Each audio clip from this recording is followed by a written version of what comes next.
साल हम लोग किस तरह गुजारे हैं, जिंदगी किस तरह जिए हैं, तीनों बहन हम लोग जानते हैं। और आप इतना जल्दी इस केस का खुलासा कर दिए, इसके लिए हम हमेशा आभारी रहेंगे। और विश्वास हो गया है प्रशासन कहीं कुछ हो रहा था, हम लोग हताश हो गए थे सर। न्यायालय को देना चाहिए द्वारा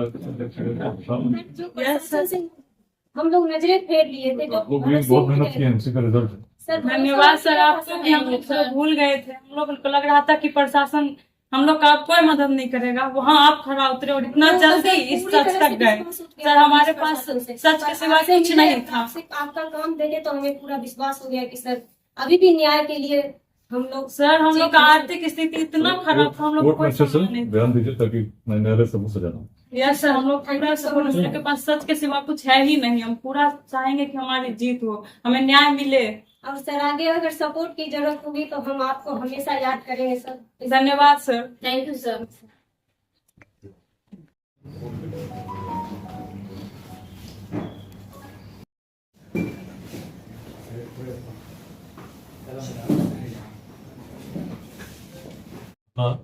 कि कस्तूरबा विद्यालय में जो वार्डन थी रिंकू देवी, उनकी डेड बॉडी मिली थी और उनकी बेटी के आवेदन पर अगले दिन एफआईआर दर्ज की गई थी हत्या की।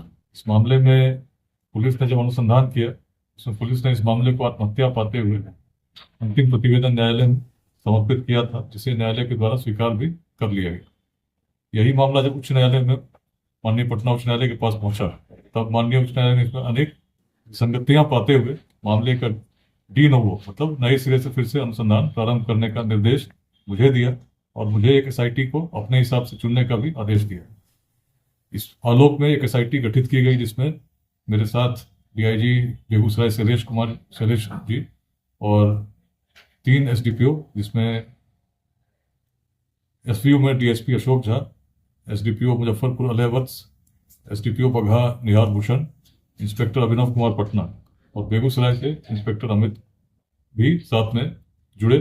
13 जुलाई को इस मामले का अनुसंधान नए सिरे से प्रारंभ किया गया। बीते दिनों में सबसे महत्वपूर्ण बात यह आई कि घटना के तुरंत बाद फोरेंसिक टीम के द्वारा घटनास्थल का निरीक्षण किया गया था और पाया गया था कि घटना का कारण स्ट्रैंगुलेशन है, जिससे हत्या की गई। लेकिन इस बात को तब समय अनुसंधानकर्ता के द्वारा बहुत ध्यान नहीं दिया गया। पोस्टमार्टम रिपोर्ट में इसे एस्फिक्सिया ड्यू टू हैंगिंग मतलब लटकने के कारण आत्महत्या का स्वरूप पाते हुए इसी दिशा में अनुसंधान बढ़ती गई और बहुत कई महत्वपूर्ण साक्ष्य थे, उनको इग्नोर किया गया, जिसके कारण केस का अनुसंधान ठीक से नहीं हुआ। अभी जब हम लोगों ने इस केस में फिर से अनुसंधान शुरू किया तो सबसे पहले फोरेंसिक टीम के साथ बातचीत हुई। फोरेंसिक टीम का कन्फ्रंटेशन जिन डॉक्टर्स ने पोस्टमार्टम किया उनके साथ किया गया और उनसे क्वेरीज की गई, जिसके आलोक में उनके द्वारा इस केस को होमिसाइडल हैंगिंग हो सकती है ऐसी बात बताई गई। एक मेडिकल बोर्ड का गठन किया गया, जिसको इस मामले में जांच करने के लिए हमने निवेदन किया।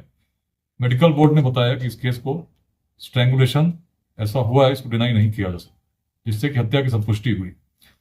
इस अनुसंधान के क्रम में आम लोगों से हम लोगों ने अपील की थी कि आप लोग जो भी साक्ष्य आपके पास हैं आए। इसमें बड़े महत्वपूर्ण साक्ष्य में इस घटना के संबंध में फोटोग्राफ्स मिले, जिससे कि बहुत स्पष्ट था कि स्ट्रैंगुलेशन मार्क्स अलग थे और हैंगिंग का निशान अलग था, जिससे कि प्रतीत हुआ कि हत्या करके उसको आत्महत्या का स्वरूप देने का प्रयास किया गया। अनुसंधान के क्रम में अनेक साक्षियों का बयान लिया गया, जिसमें कि यह पाया गया कि एक अभियुक्त है जिसको गिरफ्तार किया गया है, कौशल कुमार, जो उसी ग्राम असुरारी के हैं और उनके पड़ोसी हैं, लंबे समय से जानते थे और लेन देन के भी पुष्ट प्रमाण मिले हैं, जिसके बारे में जो मृतिका है उनके द्वारा मांग की जा रही थी, इसका भी प्रमाण अनुसंधान के क्रम में मिला है। और इसी को लेकर अभी तक जो बात प्रमाणित हो रही है, विद्यालय के केयर टेकर जो उस विद्यालय में रहते हैं अजीत बबलू, उनके उपस्थिति में ये घटना लगभग होती हुई ऐसी बात सामने आई है। उनको भी गिरफ्तार किया गया है और जितने भी महत्वपूर्ण साक्ष्य हैं उनको प्रॉपरली सीज किया गया है। सभी को हम लोग फोरेंसिक एग्जामिनेशन के लिए भी भेज रहे हैं। बाकी जो घटनास्थल के उस समय जो मोबाइल टावर लोकेशंस लिए गए थे, उससे भी घटना की संपुष्टि होती हुई पाई जा रही है। मूल रूप से इसमें 2 अभियुक्तों का भी गिरफ्तार किया गया है और उनके विरुद्ध जो साक्ष्य है उसको संकलित करके हम लोग न्यायालय में उपस्थापित करेंगे। तत्कालीन अनुसंधान में जो विसंगतियां हुई, जो त्रुटियां हुई, उसके लिए भी हम लोग जांच कर रहे हैं कि इसकी मंशा क्या थी, क्या केवल नेग्लिजेंस के कारण ऐसा हो या उसमें संलिप्तता भी हो सकती है। तो इस बिंदु पर हम लोग जांच करते हुए आगे की कार्रवाई करेंगे। साक्ष्य बड़े प्रमाणित है, पुष्ट है, और एसआईटी इस दिशा में आगे कार्रवाई कर रही है। जमीन के लिए वो पैसा दी थी, लेकिन ना हम लोगों को जमीन मिला ना पैसे मिले। फिर मेरी माँ जिन से पैसे लिए थे उन सब का जोर पड़ने लगा मेरी माँ पे। तो उन लोगों का क्या, फिर मेरी माँ ने कौशल कुमार को कहा कि मुझे मेरा जमीन दे दो या फिर मेरा पैसा लौटा दो। फिर 4/4/21 को वो पैसा देने का वादा किया था कौशल कुमार ने, और हम लोगों को 1 बजे के दोपहर 1 बजे के आसपास हम लोगों को सूचना आई कि आपकी माँ ने आत्महत्या कर ली। फिर हम लोग जब मम्मी के स्कूल पे पहुंचे, कस्तूरबा और आवासीय विद्यालय पहुंचे, तो वहां पे देखे मेरी माँ का शव फर्श पे लिटाया हुआ है। फर्श पे लिटाया हुआ देखे, और पुलिस प्रशासन और अन्य लोग जो वहां पे फोटोग्राफी किए थे वो सब हम लोगों को दिखाए। तो उसमें देखे कि मेरी माँ का शव गले में 2 फंदे का निशान था, एकदम गाढ़ा करके एक निशान था, और एक जो टांग के गया था उसका निशान था। तो हम लोगों, और फिर घुटने के बल बैठी हुई थी, तो हम लोगों को पूरा विश्वास हो गया कि वो आत्महत्या नहीं, हत्या किया गया है। और इस चीज के लिए हम हर दरवाजे पे जाके खटखटाए, सबको आग्रह किए कि सर ये आत्महत्या नहीं, हत्या है। फिर आयो समरेंद्र कुमार FIR दर्ज करते हैं, और FIR में लिख देते, कहते हैं कि हम जैसा बोल रहे वैसा लिखो, नहीं तो हम FIR दर्ज नहीं करेंगे। इसके लिए भी हम हर जगह पे बोले, लेकिन कोई सुनने के लिए तैयार नहीं थे। फिर हम लोगों को हताश निराश हो गए थे जब हमारे डिस्ट्रिक्ट कोर्ट से हम लोगों को न्याय नहीं मिला, कोर्ट केस को खारिज कर दी थी। तब हम लोग फिर पूरा तरह से निराश हो गए। फिर हमारे यहाँ माननीय उच्च न्यायालय से हम लोगों को आदेश आया, और आदेश में हम लोगों को थोड़ा सा खुशी हुई कि हम लोगों का बात की कोई रखे हैं।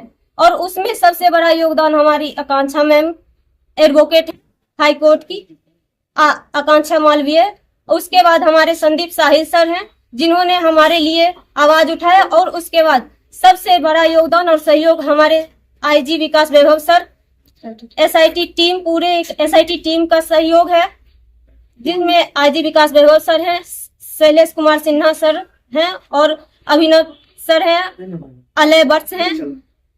बाकी जो भी SIT टीम है उन सब का बहुत बहुत आभार। जांच में ये हम लोगों को जो उम्मीद थी उससे कहीं ज्यादा मिला है। हत्या हो चुकी है, ये सर साबित कर चुके हैं। केस में 2 आदमी का गिरफ्तारी हुआ है, क्या उस केस में 2 आदमी का गिरफ्तारी हुआ है। कौशल कुमार जिन्होंने मेरे माँ से पैसा लिया था उसका, और ये गार्ड का, जी सर, गार्ड का, दोनों का अरेस्ट हो चुका है। दोनों अरेस्ट, हाँ, बबलू कुमार, अजीत कुमार बबलू, दोनों अरेस्ट हो चुका है। और वो दोनों अरेस्ट होने के बाद अभी ये हत्या ही है, वो बहुत ही साजिश के तहत ये हत्या किया गया है। हमारी माँ कभी आत्महत्या कर ही नहीं सकती है, वो इतनी वो काबिल और इतनी वो टैलेंटेड थी, और वो निर्मम हत्या किया गया। जिस तरह 5 साल हम तीनों बहन तड़पे हैं, आखिर हमारी गुहार को सर तक पहुंचे हैं, और हम पता है, हमें भरोसा है कि हमें न्याय मिलेगा, और हम बहुत खुश हैं। कौशल और बबलू को गिरफ्तारी देके हम बहुत खुश हैं, और हम चाहते हैं उसकी तक आवाज जाएगी। हम बहुत खुश हैं उसके इस हत्या से। समरेंद्र कुमार इस चीज को बता दिया कि आत्महत्या है, क्योंकि वो भी मिले हुए थे। इसमें हमें पूरा भरोसा है कि वो भी मिले हुए थे, क्योंकि उस टाइम बहुत ऐसे एविडेंस थे जिससे पता लग सकता था, प्रूव हो सकता था तुरंत का तुरंत कि ये हत्या ही है। लेकिन उसने उसका सब चीज, सारे एविडेंस को समरेंद्र कुमार और उसके साथियों ने मिलके, जो भी इसमें था मिला हुआ, सब ने उस प्रूफ को, सारे एविडेंस को उसने डिलीट कर दिया, उसने खत्म कर दिया। ये उसी टाइम सिद्ध हो जाता कि ये हत्या ही है, लेकिन नहीं, उसने दबाते गया है। और हम लोग बेगूसराय में हर जगह अपना गुहार लगाए, लेकिन हम पीड़ित परिवार का उस समय नहीं सुने। और इतना जल्दी SIT टीम वाले सर ने, हम उसका हमेशा आभारी रहेंगे, इतना जल्दी खुलासा कर दिए कि सच क्या है, क्योंकि हमें पूर्ण भरोसा था ये आत्महत्या है ही नहीं, ये हत्या है। हम शुरू के दिन से ही बोले जा रहे हैं। तो क्या लग रहा है कि अब जांच जो है सही दिशा में जा रही है? हम जांच से पूर्ण संतुष्ट हैं, और पूरा सही दिशा में जा रहा है, और हमें पूर्ण भरोसा है हमें न्याय मिलेगा। इतना कुमारी नाम है, मैं मृतिका रिंकू कुमारी की मंझली बेटी हूँ।